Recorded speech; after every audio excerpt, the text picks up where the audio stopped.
খবরদার রান্নার বদনাম করবেন না কখনো। রান্নার বদনাম করেন নাকি?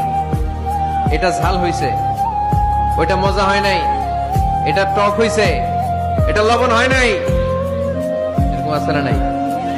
লবণ হয় নাই, বউরে তালাক দিছে, এরকম আছে না নাই? রান্না একটু ভালো হয় নাই, ঝাল হয়ে গেছে বেশি, বউরে মাইশুদ, এরকম ডাকাইতে আছে না নাই?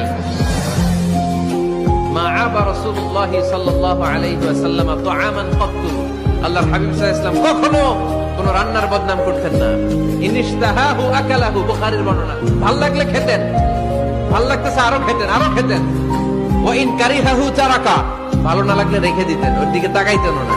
কিন্তু কখনো বলেন নাই লবণ হয় নাই, কখনো বলেন নাই ঝাল বেশি হয়েছে, কখনো বলেন নাই রান্নাটা মজা হয় নাই। সুবহানাল্লাহ পড়বেন না?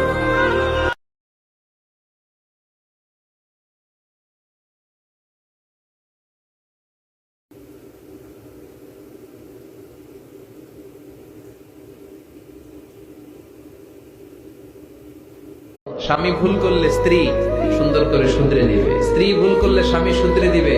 ফজরের সময় স্ত্রী হাজবেন্ডকে ডেকে দিবে, উঠতে না চাইলে ঠান্ডা পানির ছিটা দিবে, কারণ জান্নাতে একা যাওয়া যাবে না, গেলে দুইজনই যাবে। কথা কয় না? দুইজনেই জান্নাতে যাওয়ার দরকার আছে না নাই? যত বেশি আপনারা আল্লাহর আনুগত্যে আগাতে পারবেন, তত আপনাদের মহাব্বত বাড়ায় দিবে। কখনো মানুষকে ঠকাইও না, মানুষ আর বাঁচে কয়দিন। সরল হয়ে ঠকে যেও, কখনো স্বার্থপর হইও না।